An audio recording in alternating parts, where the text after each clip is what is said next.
Sir, വിവാദങ്ങൾ ഉണ്ടാകുമ്പോൾ മീഡിയയെ അഭിമുഖീകരിക്കാനും രാഷ്ട്രീയ സമ്മർദ്ദങ്ങളെ നേരിടുവാനും സർ എങ്ങനെ മാനസികമായി തയ്യാറെടുത്തു?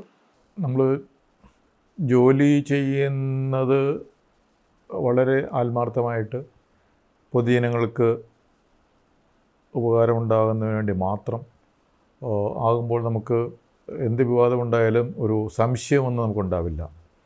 ഇനി അത് സംശയമൊന്നും ഇല്ല നമുക്ക് എന്ന് മാനസികമായിട്ട് എങ്ങനെ തയ്യാറെടുക്കുമെന്ന് ചോദിച്ചു കഴിഞ്ഞാൽ, നമ്മുടെ ഭഗവത്ഗീതയിൽ 2-ാമത്തെ അധ്യായം, 3-ാമത്തെ അധ്യായം, 4-ാമത്തെ അധ്യായമൊക്കെ നമ്മളത് വായിച്ചാൽ അത് കൃത്യമായിട്ട് നമ്മളെങ്ങനെയാണ് ഒരു നമ്മുടെ മുന്നോട്ട് പോകേണ്ടതെന്നുള്ളതിന് കൃത്യമായ ഉത്തരം അതിലുണ്ട്. അത് പറയാൻ കാര്യം, അർജുനനിങ്ങനെ പുള്ളി യുദ്ധം ചെയ്യുന്നതിന് മുമ്പ്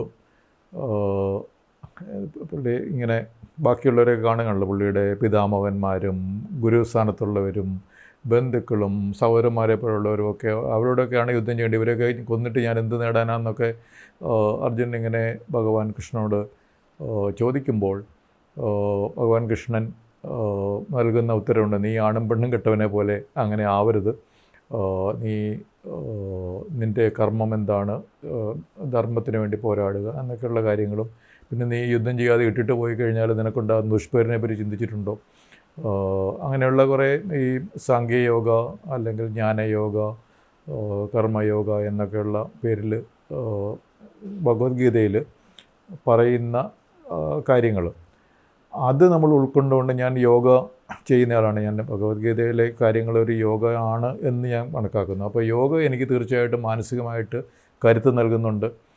ഭഗവത്ഗീതയിലെ ഈ ഒരു ഭഗവാൻ കൃഷ്ണൻ്റെ ആ ഒരു ഉപദേശങ്ങളെന്ന് പറയുന്നില്ല, പക്ഷേ അർജുനന് കൊടുക്കുന്ന ഉപദേശങ്ങൾ തന്നെയാണല്ലോ. ഫൈനലി പറയുന്നുണ്ട്, ഞാൻ ഈ ഉപദേശങ്ങൾ നൽകുന്നുണ്ടെങ്കിലും നീ ആലോചിച്ച് തീരുമാനമെടുത്തോ എന്നാണ് പറയുന്നത്.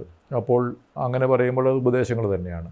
അപ്പോൾ ആ ഉപദേശങ്ങൾ നമ്മുടെ മനസ്സിനെ ഒരു എന്ത് വെല്ലുവിളികളെ നേരിടുന്നതിനും ഏത് വിഷയങ്ങളുണ്ടായാലും അതിന് ഒരു മാർഗ്ഗമേ ഉള്ളൂ.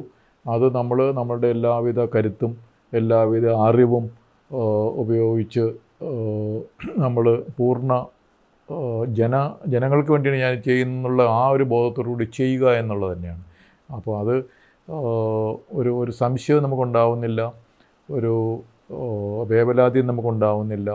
ധൈര്യമായിട്ട് ഏത് സന്ദർഭത്തെയും നേരിടാനും ഏത് കാര്യങ്ങൾ ഒരു പ്രതിസന്ധികൾ വന്നു കഴിഞ്ഞാൽ അതിനെ നേരിടാനും ഒക്കെയുള്ള ഒരു കരുത്ത് ഭഗവത്ഗീതയിലെ ഈ ഒരു ഉപദേശങ്ങൾ അല്ലെങ്കിൽ ആ ഒരു അതിനൊരു ഫിലോസഫി എന്ന് വേണേൽ പറയാം, അല്ലെങ്കിൽ യോഗ എന്ന് വേണേൽ പറയാം. അപ്പോൾ അത് കരുത്ത് നൽകുന്നുണ്ട്.